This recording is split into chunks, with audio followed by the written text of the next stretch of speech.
شوکت تھانوی صاحب کا ایک مضمون، یہ ان کا مضمون شاید 8ویں جماعت میں، چھلانگ اس کا عنوان۔ لاہور پہنچ کر میں سیدھا مسعود کے گھر پہنچا تو وہ حضرت غائب، معلومہ کہیں گھومنے گئے ہیں۔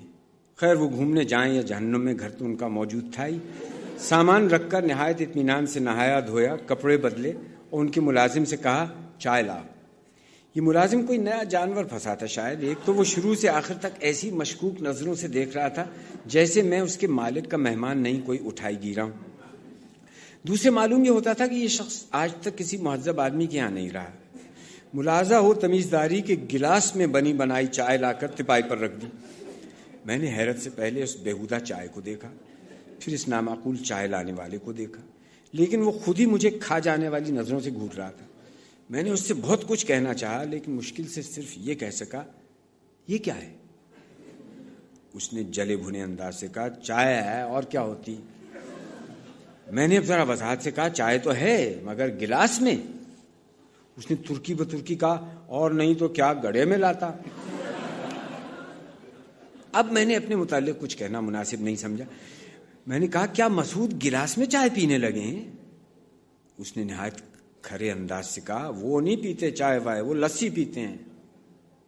اب میں اس نوکر کے منہ کیا لگتا؟ اس سے کہہ دیا کہ چائے لے جاؤ۔ خود مسعود ہی کے بستر پر لیٹ کر اس کا انتظار کرنے لگا۔ قریب ہی پچھلے مہینے کی کسی تاریخ کا کوئی پھٹیچا سا اخبار پڑا ہوا تھا۔ دیر تک اس کو دیکھتا رہا، اس میں چھپا ہوا پورا معمہ حل کر ڈالا، اس کے اشتہار تک پڑھ ڈالے، مگر مسعود کو نہ آنا تھا نہ آئے۔ آخر میں اٹھا اس خیال سے کہ شاید کوئی اور چیز پڑھنے کو مل جائے۔ الماری کا جائزہ لینا چاہتا تھا کہ نمائش کا اعزازی ٹکٹ سامنے رکھا نظر آیا۔ یہ پاس اٹھا کر میں نے جیب میں رکھا اور اسی جنگلی ملازم سے نمائش کا پتہ پوچھ کر نمائش جا پہنچے۔ گیٹ پر وہ پاس دکھایا اور پاس دکھا کر میں اندر جانا چاہتا تھا کہ گیٹ کیپر نے پاس پر لکھا ہوا نام پڑھ کر جیسے کچھ چونکتے ہوئے کہا آپ ہی ہیں پروفیسر مسعود؟ ظاہر ہے کہ اس قسم کے موقع پر صرف جھوٹ ہی بولا جا سکتا ہے، ورنہ یہ سوال پیدا ہوتا ہے کہ آپ پروفیسر مسعود نہیں ہیں تو ان کے نام کا پاس کیوں لائے؟ اس لیے بہت انکساری سے عرض کیا اب میں اپنے منہ سے کیا عرض کروں؟ گیٹ کیپر مجھے جواب دینے کی بجائے چیخنے لگا چودھری صاحب یہ آ گئے ہیں پروفیسر مسعود۔ اور اس آواز پر ایک نہایت حواس باختہ قسم کے بزرگ نے لپک کر میرا بازو تھاما اور اپنی طرف کھینچتے ہوئے کہا ارے صاحب کمال کر دیا آپ نے، آج نمائش کا پہلا دن اور آپ نے آج ہی سارا پروگرام گڑبڑ کر دیا۔ اگر ذرا دیر اور ہو جاتی خلقت کا ہجوم ہے اور آپ غائب، وہ کہتے جا رہے تھے اور مجھے گھسیٹتے لیے جاتے تھے۔ آخر ایک خیمے میں لے جا کر سرکس کے مسخروں والا لباس میری طرف اچھال کر کہا بس اب چٹکی بجاتے ہوئے تیار ہو جائیے، جب تک میں لاؤڈ سپیکر پر اعلان کرتا ہوں کہ آپ پہنچ گئے ہیں۔ حضرت آپ کو لینے نمائش کے مینیجر صاحب خود دوڑے گئے ہیں آپ کے گھر۔ میں نے وہ مسخروں والا لباس غور سے دیکھ کر کہا مگر مجھے بتائیے تو صحیح کہ ماجرا کیا ہے؟ وہ گھبراہٹ کے ساتھ بولے اب ماجرا واجرا بعد میں بتایا جائے گا۔ کمال کر دیا آپ نے بھی، ذرا وقت کی پابندی بھی کرنی چاہیے۔ یعنی آپ ابھی تک کھڑے منہ دیکھ رہے ہیں، خدا کے لیے اب دیر نہ کیجیے، لائیے میں اتارتا ہوں آپ کے کپڑے۔ اور اس سے پہلے کہ میں کچھ کہوں ان حضرت نے میری شیروانی اتار کر ایک طرف اچھال دی اور جھپٹے قمیض کی طرف۔ میں نے فوراً بچاؤ کی کوشش کی تو ان کے تیوروں سے اندازہ ہوا کہ شاید قمیض پھاڑ ڈالیں گے، اس لیے انہیں قمیض بھی اتار لینے دی اور پھر عرض کیا حضرت آپ صرف ایک بات سن لیجئے میری۔ وہ گھبرا کر بولے آپ کو باتوں کی پڑی ہے اور وہاں تماشائیوں کے ہجوم ہے، نمائش کے انتظامات پر ہنسی اڑائی جا رہی ہے، پہلے ہی دن اگر ہماری ہوا بگڑ گئی تو کسی کو منہ دکھانے کے قابل نہیں رہیں گے۔ اب میں نے ان سے صاف صاف کہا سنیے جناب میں یہ مسخروں والا لباس ہرگز نہیں پہنوں گا۔ وہ آستین چڑھا کر بولے نہیں پہنیں گے تو یہ آپ کے فرشتے بھی، ہم آپ سے یہ شرط پہلے ہی طے کر چکے ہیں کہ آپ کو یہ لباس پہننا ہوگا اور چہرے پر کھریا لے کر سیاہ لکیریں بھی ہم کھینچیں گے۔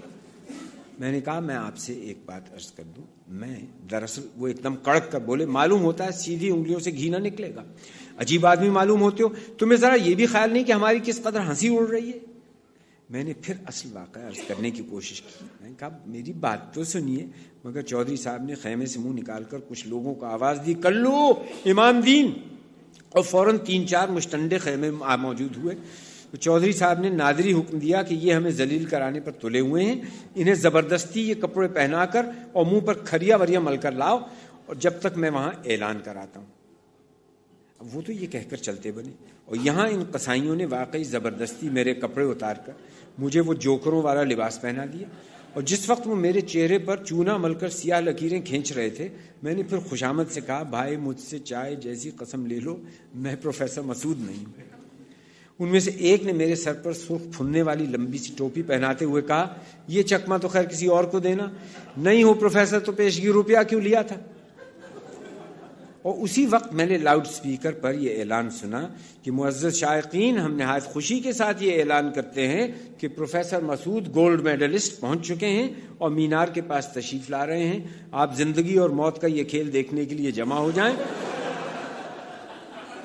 140 فٹ اونچے مینار سے پروفیسر مسعود اپنے جسم میں آگ لگا کر حوض میں چھلانگ لگائیں گے۔ آئیے آئیے آئیے، پروفیسر مسعود آ گئے آ گئے آ گئے۔ میرے سارے جسم میں پہلے تو کپ کپی پیدا ہوئی، پھر معلوم ہوا کہ رگوں میں خون منجمد ہو گیا ہے، اور بمشکل تمام میں صرف یہ کہہ سکا، چھلانگ۔ میں نے پھر تقریباً رو دینے کے انداز سے کہا، چودھری صاحب اللہ جانتا ہے کہ میں پروفیسر مسعود نہیں، نہ کبھی میں نے چھلانگ لگائی ہے، نہ میں چھلانگ لگا سکتا ہوں، میں بے موت مر جاؤں گا، میرا خون آپ کی گردن پر ہوگا، بخدا میں پروفیسر مسعود نہیں ہوں، میں تو ان کا ایک مہمان ہوں، آج ہی لاہور سے آیا ہوں، میں ان کا یہ پاس اٹھا لایا تھا نمائش دیکھنے کے لیے، اور یہاں آ کر اس عذاب میں پھنس گیا، مجھے اپنے بچوں کا واسطے بخش دیجیے۔ عین اسی وقت لاؤڈ سپیکر پر پھر اعلان ہوا، 140 فٹ اونچے مینار سے چھلانگ، پروفیسر مسعود کا زندگی اور موت دونوں سے مذاق۔ اور میرے سامنے یہ قمقموں سے جگمگاتا ہوا وہ 140 فٹ اونچا مینار تھا، جس پر چڑھنا ہی میرے لیے دشوار تھا، چڑھ کر پھاندنے کا تو کوئی سوال ہی پیدا نہیں ہوتا تھا۔ میں نے اسے دیکھ کر اپنی آنکھیں خوف سے بند کر لیں، لیکن چودھری صاحب نے مجھے اس مینار کی طرف دھکا دیا، بلکہ تقریباً گھسیٹتے ہوئے مینار تک لے گئے۔ تماشائیوں نے مجھے دیکھ کر تالیاں بجائیں، اور مجھے محسوس ہوا جیسے میرے طائر روح کو اڑانے کے لیے تالیاں بجائی جا رہی ہیں۔ چودھری صاحب نے میرے ہاتھ میں ایک پیٹرول کی بوتل اور ایک دیا سلائی اور ڈبیا دی اور کہا، چڑھ جاؤ اس مینار پر اور یہ پیٹرول اپنے اوپر چھڑک کر دیا سلائی دکھا دینا اور فوراً چھلانگ لگا دینا۔ اس تالاب میں بس چھٹی ہوئی۔ چھٹی تو خیر واقعی ہمیشہ کے لیے ہونے والی تھی، لیکن میں اب بھی بھاگنے کی کوشش میں تھا۔ تماشائی برابر تالیاں بجا رہے تھے۔ آخر میں نے طے کیا کہ ان تماشائیوں سے صاف صاف کہہ دوں کہ مجھے زبردستی پروفیسر مسعود بنایا جا رہا ہے، اور میں یقیناً مر جاؤں گا، لیکن اس نقار خانے میں طوطی کی آواز کون سنتا؟ مجبوراً میں اس مقتل کی طرف بڑھنے لگا، لیکن عین مجمع میں اسی وقت کچھ ہلچل سی پیدا ہوئی، اور کسی نے بآواز بلند کہا، آئیے آ گئے پروفیسر مسعود۔ اور چودھری صاحب نے میرا ہاتھ پکڑ کر مجھے پھر گھسیٹا اور دوڑاتے ہوئے خیمے میں لا کر جلدی جلدی مسخروں والا لباس میرے جسم سے اتار کر ایک نووارد کو پہنانا شروع کیا۔ میں نے اس شخص کو دل میں دیکھ کر کہا، لیجئے، کسی اور کی شامت آئی، اب کسی اور کو پروفیسر مسعود بنایا جا رہا ہے، اس لیے کہ دراصل یہ بھی پروفیسر مسعود نہ تھا۔ بہرحال کوئی بھی ہو، ہماری بلا سے ہم تو موت کے منہ سے نکال لیے گئے تھے۔ اس نووارد نے جلدی سے وہ لباس پہنا، اپنے چہرے پر عجیب و غریب نقوش بنائے اور دوڑا اس مینار کی طرف۔ جب میں اپنے ذاتی کپڑے پہن کر اور منہ صاف کر کے اس ہجوم میں پہنچتا ہوں تو یہ نووارد 140 فٹ کی بلندی پر پہنچ کر اپنے جسم پر پیٹرول چھڑک رہا تھا۔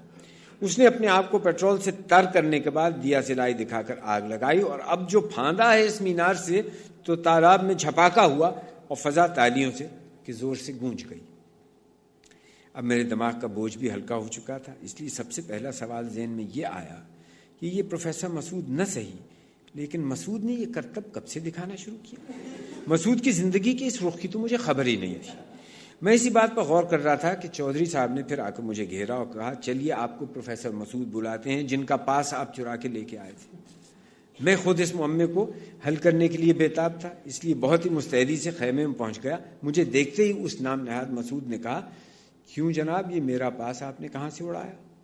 میں نے کہا، یہ آپ کا نہیں، یہ پروفیسر مسعود کا پاس ہے، جو میرے دوست ہیں، جن کے گھر میں آج ہی مہمان آیا ہوں۔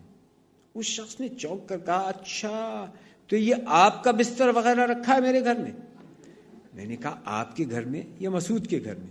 اس شخص نے تالی بجا کر کہا، ارے تم اس مسعود کے تو مہمان نہیں جو کالج میں پڑھاتا ہے؟ میں نے کہا، جی ہاں وہی مسعود۔ اس شخص نے کہا، یہ کہو نا، وہ تو میرے مکان کے سامنے والی کوٹھڑی میں رہتا ہے۔ میں بھی کہوں کہ پروفیسر اور کون ہو سکتا ہے؟ اور اسی وقت چودھری صاحب نے چائے کا ایک گلاس ان پروفیسر مسعود کو اور دوسرا مجھے تھما دیا، اور میں ان سے یہ نہ کہہ سکا کہ چائے تو ہے مگر گلاس میں۔ البتہ پروفیسر صاحب کہہ رہے تھے، لسی نہیں مل سکتی؟